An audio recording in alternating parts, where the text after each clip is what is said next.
Bueno, muchas gracias Ángela por tus palabras. Ahora damos el paso a Javi Bello, vicedecana de nuestra Facultad de Teología, doctora en Teología Sistemática, que nos va a hablar sobre paz y libertad en la unión entre el ser finito y el ser infinito.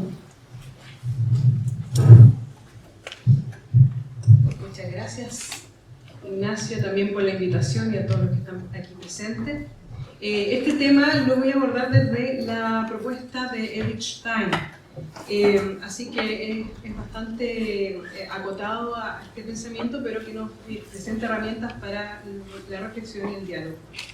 La exposición va a estar dividida en 4 partes: introducción, luego segundo punto, la propuesta de Stein sobre el tema de la unión.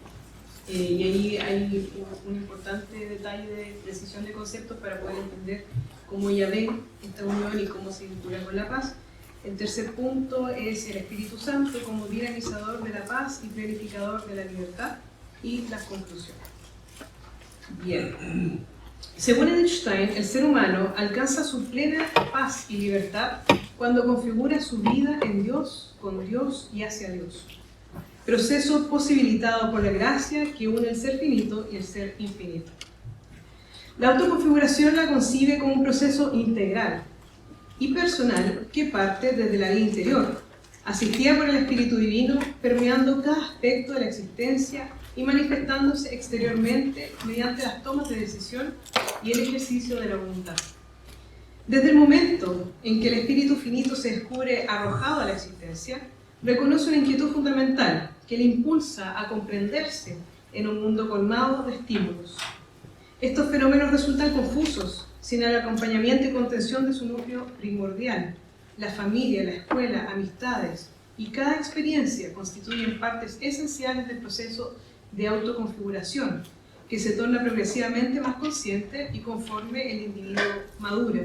¿Por qué integro este detalle? Que usualmente nosotros, cuando hablamos de mirar a Dios, de autoconfigurarnos frente a Dios, del despliegue humano, a partir de la gracia, nunca mencionamos estos aspectos que integran nuestra realidad cotidiana. Familias, amigos, cercanos, todo es parte de este proceso. No estamos haciendo un proceso solo. Y eso es algo que Edith Stein tenía muy presente en su desarrollo de la idea de pueblo y de comunidad, que camina junto hacia, como el pueblo de Israel. Bien, para nuestra autora la cuestión de la libertad resulta fundamental en este esquema. La libertad, en su visión, se despliega como un don gratuito del amor divino. La persona puede aceptar ese don y vivirlo como acción salvífica que configura su vida hacia Dios, una experiencia que conduce simultáneamente a la realización de la paz interior y del bien común, pero también la persona puede rechazarlo y cerrarse sobre sí misma, imposibilitando el diálogo y la apertura del espíritu. Aunque la propuesta no resulta completamente innovadora, su originalidad radica en la perspectiva trinitaria desde la cual contempla la dinámica del amor y la autoconfiguración. Pensar la libertad a imagen de Dios significa comprenderla como una vivencia trinitaria. En relación significa eso, constituyendo el fundamento del despliegue de la persona. El fundamento de nuestro despliegue es en relación a otro, con otro y para otro. Con ello, el círculo del despliegue y la autoconfiguración se cierra perfectamente en la dinámica del amor. Y a eso hacemos la referencia a Dios mismo, que es amor, amor que se entrega, amor que acoge y amor que da, se da. Entonces, alcanzar la plena libertad en la autoconfiguración no constituye una simple autogestión humana. Si bien el prefijo auto evidencia el rol principal y responsable de la propia persona, no es un trabajo que realice uno solitariamente, sino más bien solidariamente. Stein distingue, tanto en sus grandes obras como en sus escritos más íntimos, que se requiere la ayuda de la gracia, la cual suscita primordialmente la respuesta positiva del ser humano ante la iniciativa divina. En el contexto de ese proceso, Dios jamás fuerza al alma a dar ningún paso si ella así no lo quiere. Más bien, permanece presente en el silencio, proporcionando los medios para vivificar el espíritu humano y esperando amorosamente que el alma lo reconozca. La antropología steiniana emplea una pedagogía que reconoce el profundo respeto que Dios tiene sobre la libertad de cada persona humana, angélica y divina. Dios hace camino con cada uno de nosotros, Dios no presiona, Él ama y el amor sigue su curso. La metodología steiniana reconoce también una metodología divina que se manifiesta consistentemente en la historia de salvación. Historia que parte con el pueblo de Israel, desde que lo conocemos, mediante luego el testimonio de su Hijo y también mediante el testimonio del Paráclito, el Espíritu de la verdad que el mismo Cristo prometió antes de completar su obra de redención. Todavía estamos en periodo pre-Pentecostés, entonces estamos en ese momento ahora. La unión entre el ser finito y el ser infinito se fundamenta en que Dios es Espíritu, esa es la clave. La acción graciosa que se dona a partir de Él es polimórfica. Ilumina, inspira y suscita, acompaña y orienta, fortalece y sella la respuesta de cada persona que decide libre y voluntariamente acoger la unión de su alma al ser eterno de Dios Trino. Esa pedagogía de la unión mediante el Espíritu Santo presenta una ventaja fundamental. Al no poseer una forma ni rostro definido, goza de una plasticidad y dinamicidad que enriquece la relación con cada persona de manera única y posibilita así la elevación del alma humana y su unión perfecta con ella. Hasta ahí la introducción. Segundo punto, la propuesta steiniana sobre la unión entre el ser finito y el ser infinito. La propuesta de Stein de alcanzar la plena libertad se realiza cuando la persona configura su existencia en y con y hacia Dios, siempre auxiliada por la gracia. Este itinerario espiritual consta de dos etapas fundamentales. Primero, la autoconfiguración como proceso mediante el cual la persona se desliga de todo aquello que no le permite aceptar libremente la presencia divina en el fondo de su alma, lo que Stein habla o nomina Gemüt. Luego, la segunda parte es la elevación, que comienza con el recorrido que el alma realiza a través de la purificación activa de la voluntad. Y ese es un momento donde la gracia ya interviene más definitoriamente en esta dinámica. Entonces, cuando ya está preparada y pone el alma todo de sí para iniciar su transformación en la unión ofrecida por el Espíritu Divino, ese es el momento cumbre donde el Espíritu Santo hace la unión mística y la elevación. Acá suelen haber algunas discrepancias de interpretación de cómo se entiende la libertad en este momento, porque hablamos siempre de procesos, una cierta progresión del alma humana que se va vaciando de sí para dar espacio a Dios, para la inhabitación y por ende para la elevación. Y aquí está la pregunta que se manifiesta siempre: ¿qué pasa con la libertad? Finalmente, en Stein, para poder responder un poquito eso, después iré profundizando, dice: hacia esa plena realización aspira el amor anhelante y porfiado de la criatura. Es un amor de Eros. Y el amor misericordioso de Dios que se abaja hasta aquella. Y aquí habla de la caritas o de la agape.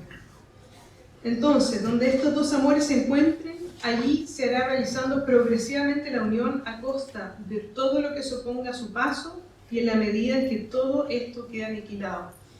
A ver, ¿cómo responde esto? Porque finalmente, Stein, cuando habla de este amor anhelante y porfiado que tiene la criatura, que tiene el alma, visibiliza que hay un deseo consciente y voluntario de hacer este encuentro. Y por lo tanto, ese deseo implica entregar todo de sí hacia Dios. Y cuando digo entregar, incluye la libertad, no significa entregarla como yo entrego y dejo una botella y la paso y cualquiera la agarra y yo ya no tengo ningún vínculo con ella. Si alguien se la lleva, yo no sé dónde se va esa botella. Cuando Stein habla de entregar la libertad a Dios, no significa eso, de que el otro haga lo que quiere y yo no me meto, sino que es que yo, en mi confianza y mi unidad profunda con el Padre, el Hijo y el Espíritu, me uno a esa voluntad divina. Por lo tanto, no es que yo me desvinculo de mi libertad y la pierdo, sino que esa libertad es tomada y transformada y afianzada a la plenitud que Dios tiene para la vida de cada uno de nosotros. No sé si se entiende un poquito, pero hacia ahí va el punto. Por lo tanto, cualquier cosa que se oponga a este paso va a quedar aniquilado, porque el alma opta y busca siempre a Dios. Entonces, para entender el rol del Espíritu Santo, del ser infinito en la unión con el ser finito, son necesarias 3 precisiones conceptuales. Primero, el concepto de Sein y Geist, de ser y espíritu. ¿Por qué usar Sein en lugar de Geist? Por 2 razones fundamentales. Primero, porque el concepto de espíritu facilitaría establecer la correlación entre el espíritu humano y el Espíritu Santo. No resultaría concordante con la aproximación metafísica a la cuestión del ser que Stein desarrolla. La filósofa define claramente que el ser se divide en ser eterno y finito, y en todo ser finito hemos debido distinguir ser y ente. En la relación entre el ser finito, criatura, y el ser infinito, este último, dice Stein, es todo lo que es y constituye la medida misma en la que todo lo demás se debe medir. No obstante, vincular el ser finito e infinito con espíritu finito e infinito no resulta erróneo. Esto parece un juego de palabras, ser y espíritu. No es erróneo. ¿Por qué? Espíritu divino y esencia divina son inseparables el uno de la otra, y la comprensión espiritual de todas las cosas reales y posibles significa, con respecto a Dios, al mismo tiempo su posición causal en el orden del ente que les corresponde. Hasta ahí la cita de Stein. Además, ella reconoce que el ser de Dios es personal y espiritual, un ser transparente así y capaz tanto de reconocer, tanto como de ser conocido.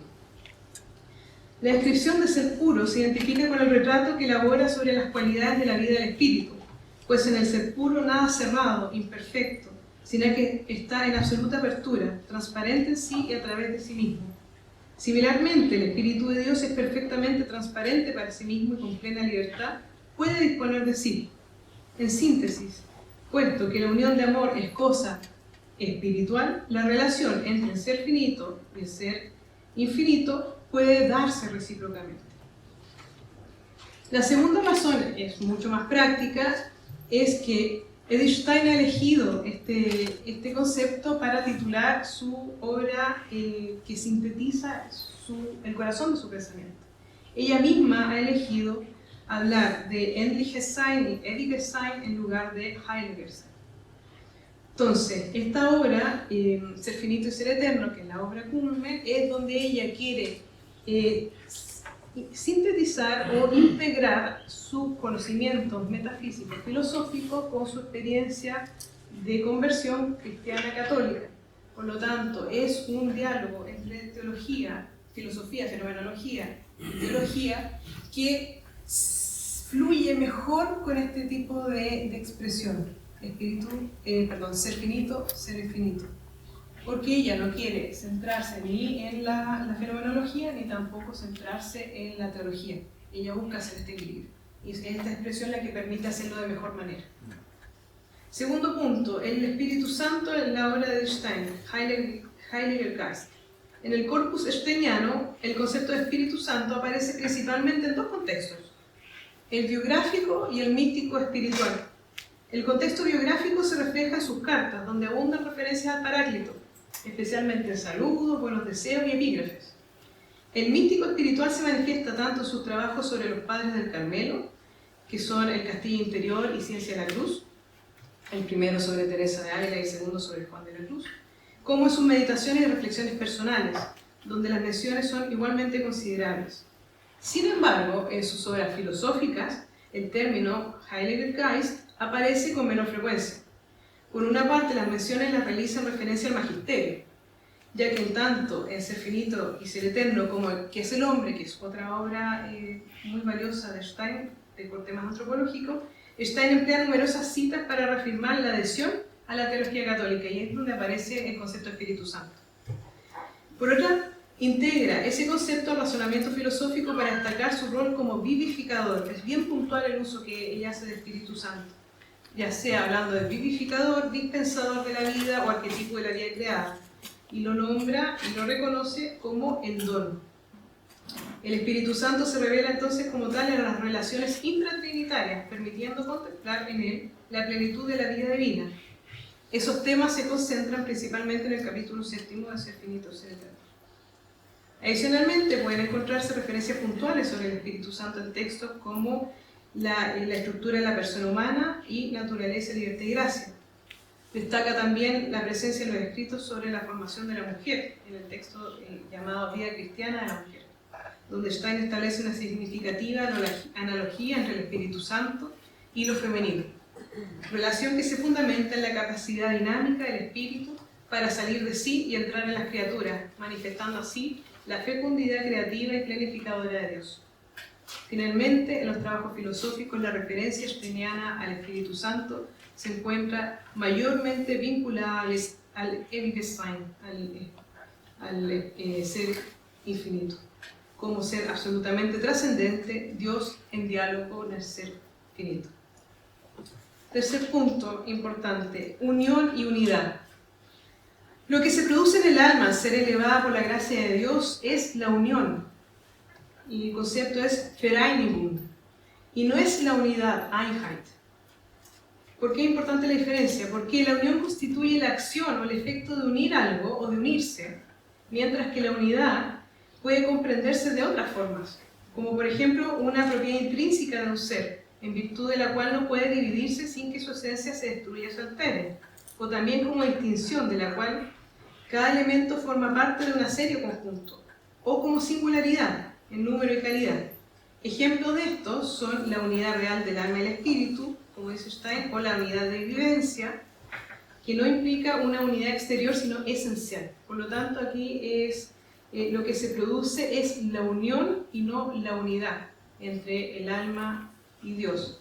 Porque también, si habláramos de unidad, podríamos crear cierta confusión en la unidad trinitaria o intratrinitaria, el Padre, el Hijo y el Espíritu. Entonces nosotros tenemos un vínculo de unión o la unión del alma con Dios, no la unidad. Ahora, sale la pregunta, ¿puede la unidad emerger a partir de esto, a partir de esta vinculación, de esta unión entre ser finito y el ser eterno?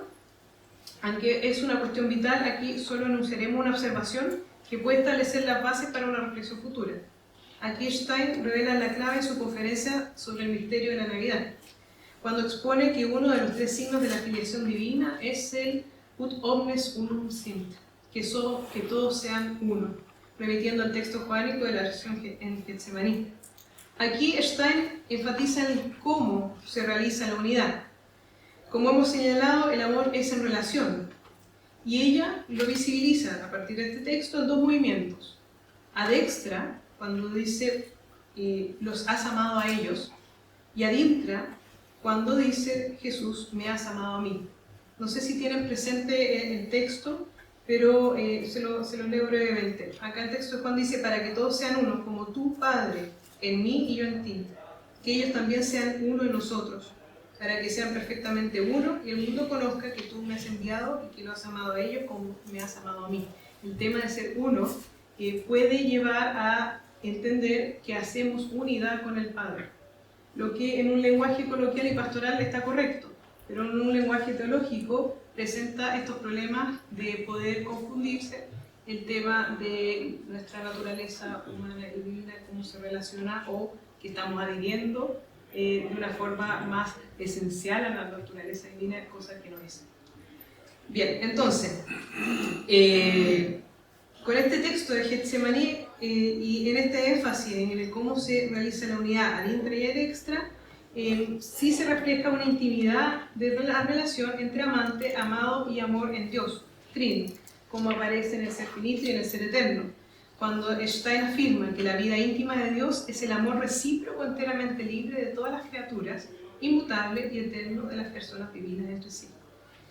Amor recíproco, entero de todos nosotros y de Dios. Eso produce la unión.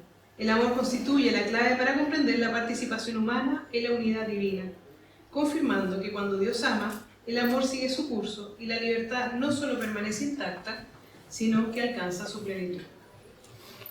Tercera parte. El Espíritu Santo, dinamizador de la paz y planificador de la libertad en la unión con Dios.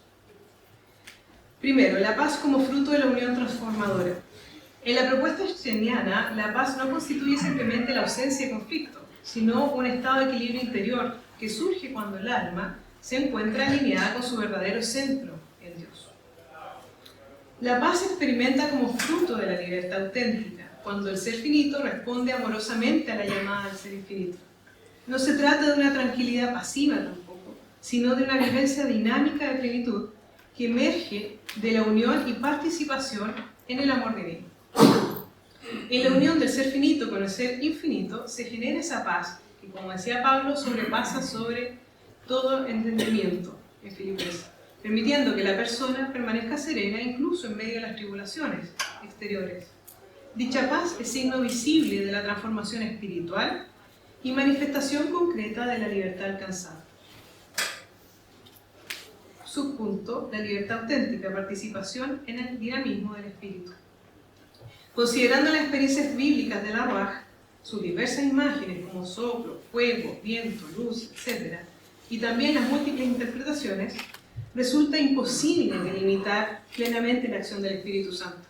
Solo es posible desentrañar a partir de sus efectos una naturaleza dinámica y vivaz, siempre unida al Señor, unida a Cristo. Esa primera revelación permite vislumbrar su rol fundamental, que es suscitar un movimiento que abre al ser humano hacia las profundidades del sentido, posibilitando en cada ocasión el encuentro con Dios, la plenitud, la liberación y consecuentemente la paz. Stein comprende la dinámica de dicho movimiento cuando en Ciencia de la Cruz profundiza en que el espíritu, y cito, libremente sale de sí mismo, permaneciendo, no obstante, en sí. Saca de sí todos los seres, los comprende, los penetra, los domina. Cierro la cita. La aseveración se fundamenta en su comprensión del espíritu aplicado a lo espiritual, entendiéndolo como lo no espacial y lo no material, como lo que posee un interior en un sentido completamente no espacial y plenamente en sí, cuando sale de sí mismo. Por lo tanto, este salir de sí es esencialmente propio. Ahora, lo interesante es que este ejercicio de salir de sí y entregar enteramente su sí mismo, sin perderlo, manifiesta una dimensión fundamental también en su rol. Como espíritu dinamizador, ese salir y volver de sí mismo, o del seno de la Trinidad, nunca resulta vacío, sino que enlaza y transforma a quien recibe su acción. Al igual que solo el amor puede entregarse sin perder nada de sí, quienes se unen a Dios también se entregan a Él y participan de la vida divina, donde el Espíritu Santo hace lo que es el cristiano en sí mismo. El Espíritu Santo es lo que nos hace ser cristianos realmente. Y por lo tanto nos introduce en su propio dinamismo. En palabras de Stein, Dios, que es el amor, se da a las criaturas que ha creado para amar. De esa manera se construye el reino del amor, en el que todos son uno. Así participamos mutuamente del amor divino que aspiramos y que se derrama en cada persona mediante el Espíritu Santo. Voy a las conclusiones. La propuesta steiniana presenta una visión integradora donde el alma que ama a Dios participa activamente en la vida trinitaria de la divinidad. Ese concepto se cristaliza en su idea, y la cito, que la interioridad más profunda del alma es un recipiente en el que el Espíritu de Dios se difunde con profusión cuando se abre a Él en virtud de su propia libertad. A través de esa apertura, la existencia humana se transforma mediante su unión con el Espíritu Infinito, convirtiéndose en manifestación divina del amor. Cierro la cita. La dinámica trinitaria refleja perfectamente el proceso de transformación espiritual que Stein propone. El Espíritu Santo, como vínculo de amor entre el Padre y el Hijo, se convierte también en el nexo entre el ser finito y el ser infinito.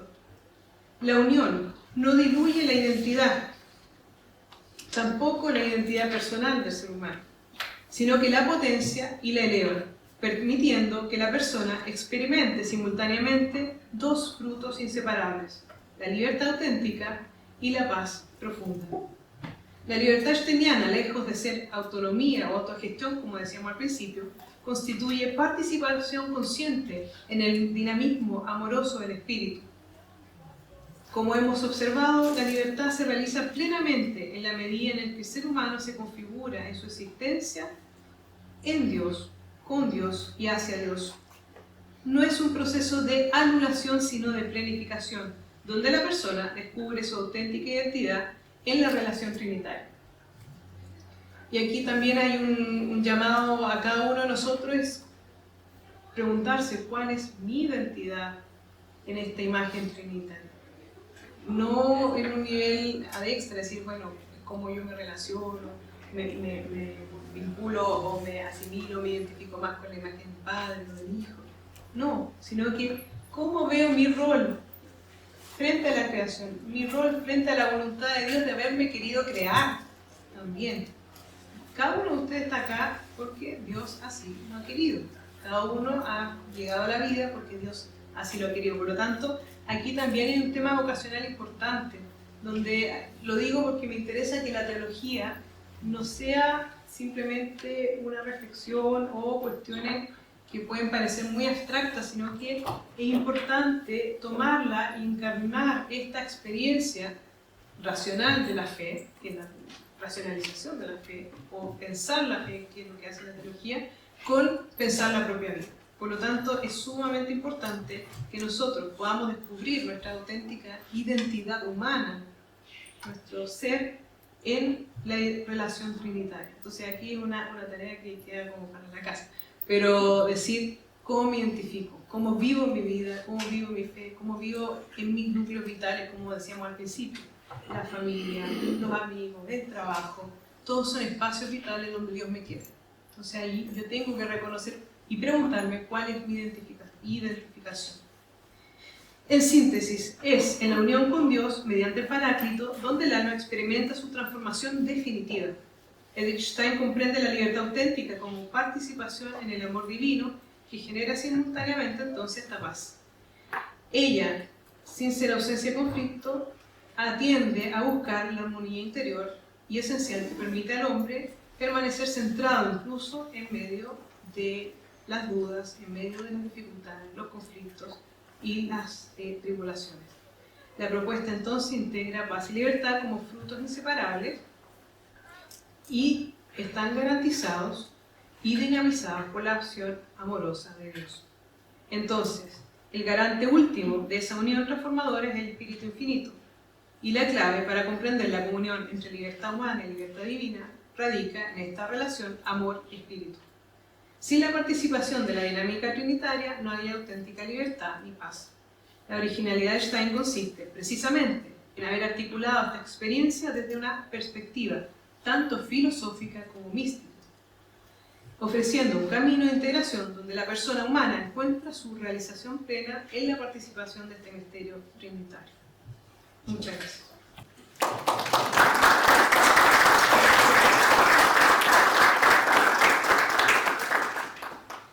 Muchas gracias, Javi. Muy interesante esta reflexión que tiene por base el pensamiento de Edith Stein. Destaca aspectos sumamente relevantes, muy interpelantes también. Así que ahora, como fue muy puntual, Javi, podemos tener un espacio de preguntas, de reflexión. Si alguien quiere hacer algún comentario, alguna pregunta, muy bienvenido. ¿Sí, profesor?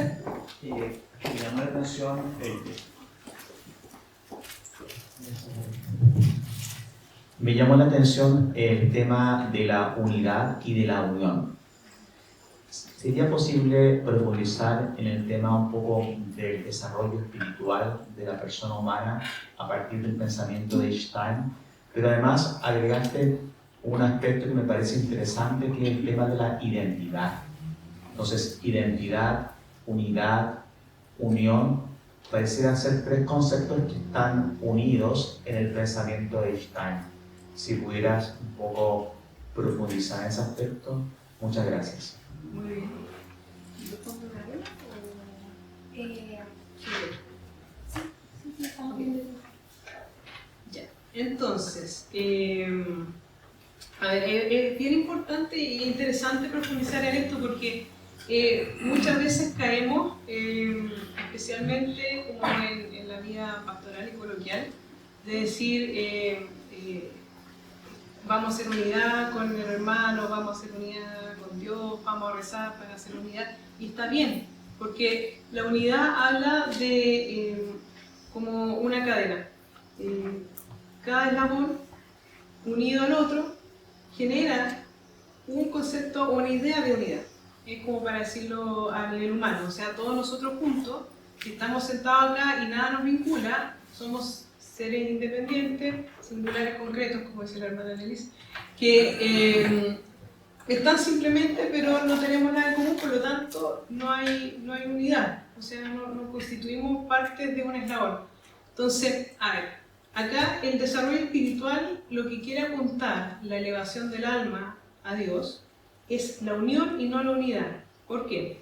Porque en la unión nosotros podemos encontrar la adhesión de nuestra vida, de nuestro querer, de nuestra voluntad al plan y al proyecto que Dios tiene para nosotros, que es volver a Dios, ¿cierto? No encontrarse con Dios.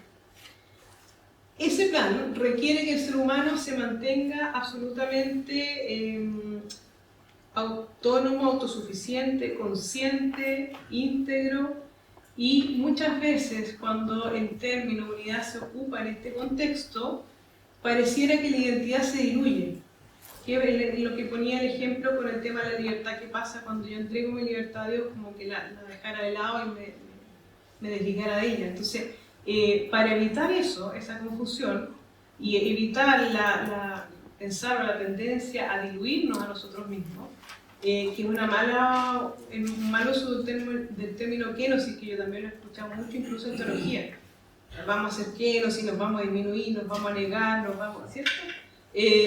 Nos anulamos, no somos nada, que eso es parte de una teología pre-Vaticano II, que está bien porque reconoce la pequeñez del ser humano frente a la grandeza de Dios, una forma de mirar el misterio.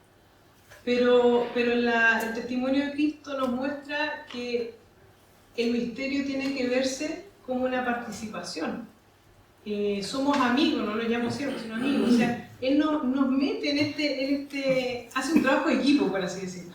Nos mete en esta vida divina que Él quiere mostrarnos, y por eso nos habla tanto, y especialmente en las lecturas de estos días, habla tanto de la unidad, quien ve al Padre me ve a mí, y si el Padre lo concede, yo lo llevo al Padre. O sea, siempre está hablando de esta integración, de esta participación, y la palabra participación para Stein es clave.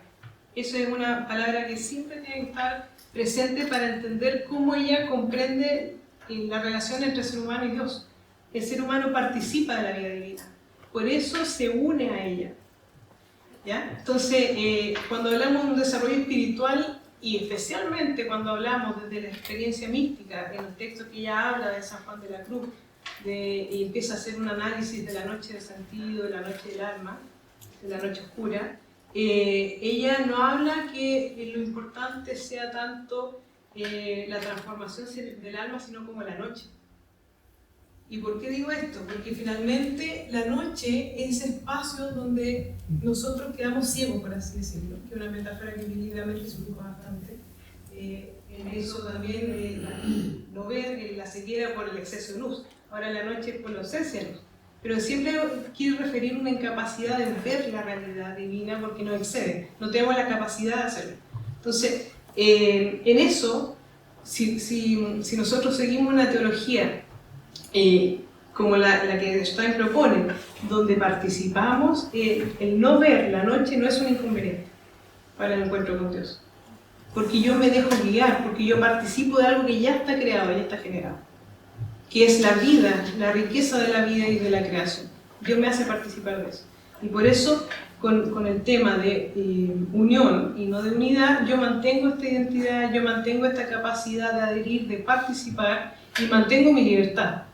Si yo me centro en la unidad, como yo les decía, hay varias formas de entenderlo, como eslabones, como distintos miembros que pueden estar separados, pueden estar en conjunto, que son otras figuras, que son otras metáforas que nos refieren a otros mensajes.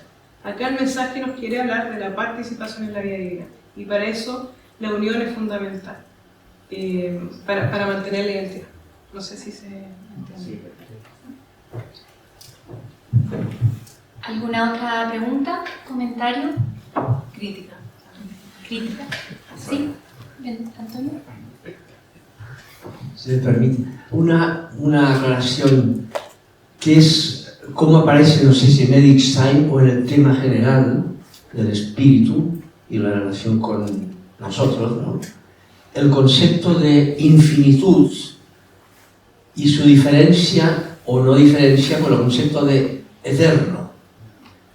Porque los entes son finitos, obviamente, pero quizá el proceso espacio-temporal es infinito. Nunca empezará y nunca terminará, siendo proceso. Entonces, desde esa perspectiva, el Espíritu Santo no sería infinito, sino eterno, presente en un proceso que puede ser finito o infinito. Ya, Sí, pero sí. proceso, espacio-temporal. Yo encontré de repente sale la expresión como el Espíritu es infinito, como equivalente a eterno. Sí. Yo querría ver si eso es problema del lenguaje o es un tema conceptual. Sí, es un problema de lenguaje en español, porque ella habla de Ewigsein, por lo tanto, ella habla de este espíritu que no tiene ni principio ni final, por lo tanto sería eterno, ¿cierto? Ahora, claro, en la traducción se ocupa muchas veces distintamente lo eterno y lo infinito, y eso es un error, incluso a mí también me pasa.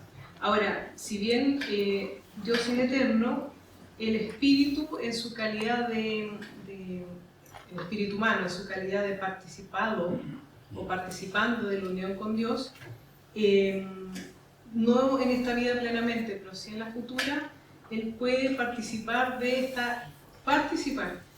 la eternidad, y por eso puede participar de la infinitud, pero solo participa, no es que lo sea, porque no se olvida Stein que el alma humana está siempre sostenida por Dios, por lo tanto no es cualidad esencial de ella ser finito ni eterna, solamente participa en la medida que Dios se lo permite. Pero sí es un problema de traducción. ¿Alguna pregunta? Sí. Por favor. Gracias. Dado que comentó esto, o sea, esta pregunta viene más de los comentarios que he hecho al final. No sé si Stein aborda el tema de, ya que está toda esta unión y toda esta participación, y usted misma dijo que el Espíritu Santo es lo que nos hace cristianos, ¿qué pasa con esta parte de que sigue pecando el ser humano? Lo que Lutero llama el simul justus peccat.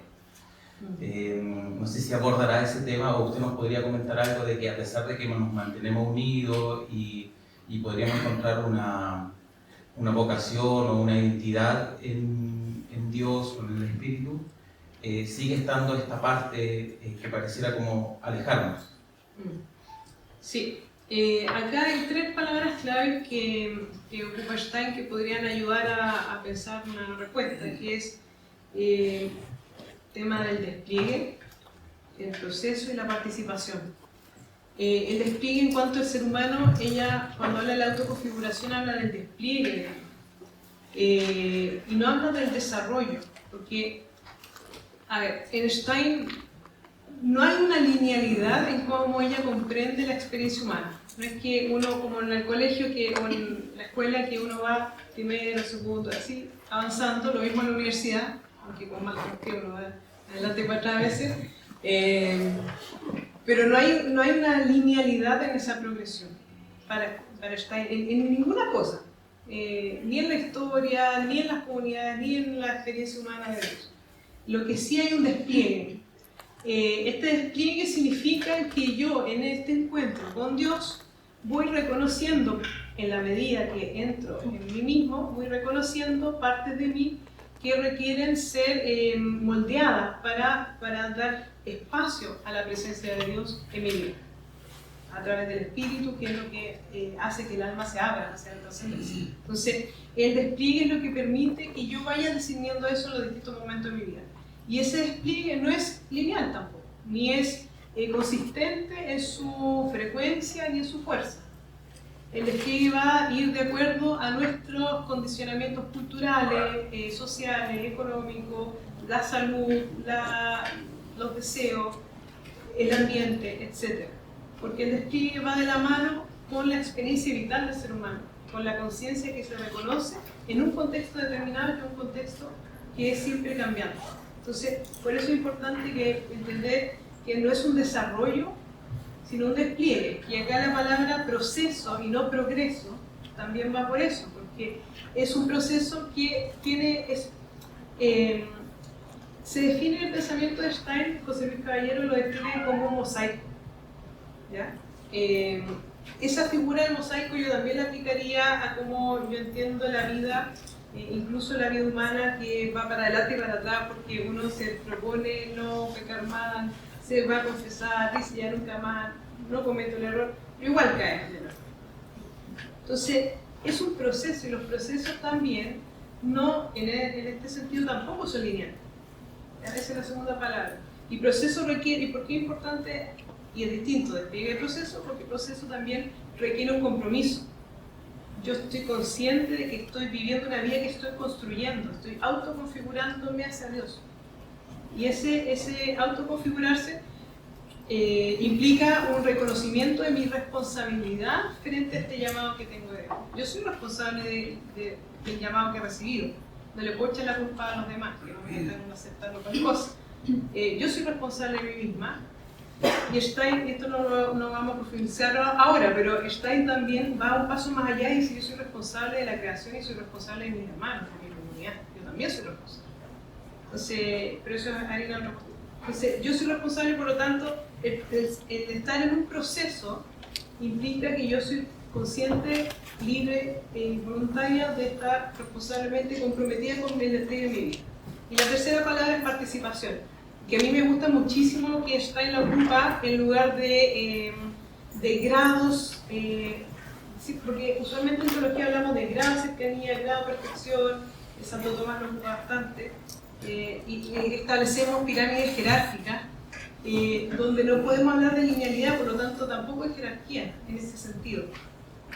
Y la Trinidad tampoco, bueno, sí, puede ser jerárquica, y no me voy a meter en temas trinitarios, pero cuando hablamos de comunidad, la comunidad y la sinodalidad que está tan de moda tiende a hablar, de mirar hacia el lado, de hacer vínculos entre pares, no entre distinción entre el que es mejor o peor, ni más ni menos. Entonces, en ese sentido, la participación es muy, muy bonito este concepto porque nos ayuda a entender que nosotros participamos y no es que estamos más cerca o menos cerca de Dios. Porque a veces podemos venir de la misa o confesarnos y sentimos que estamos así como en la máxima y estamos más cerca de Dios. No, eso no es así. Estamos cerca de Dios porque vamos más o menos a misa, o sea, nuestra vida es un complemento. Entonces aquí lo que te diría el tercer concepto de participación es decir, cuán comprometido estoy en este proceso y cómo me despliego. Por eso van los tres de la mano. Yo creo que por ahí podría decirte que el tema del pecado se entiende porque además no lo vamos a superar nunca en esta vida, vamos a luchar siempre. Es una lucha que tenemos y se va a terminar solo en la vida eterna. Entonces, porque Dios lo permite de esa manera también. Y eso también nos ayuda a entender una pedagogía que es importante.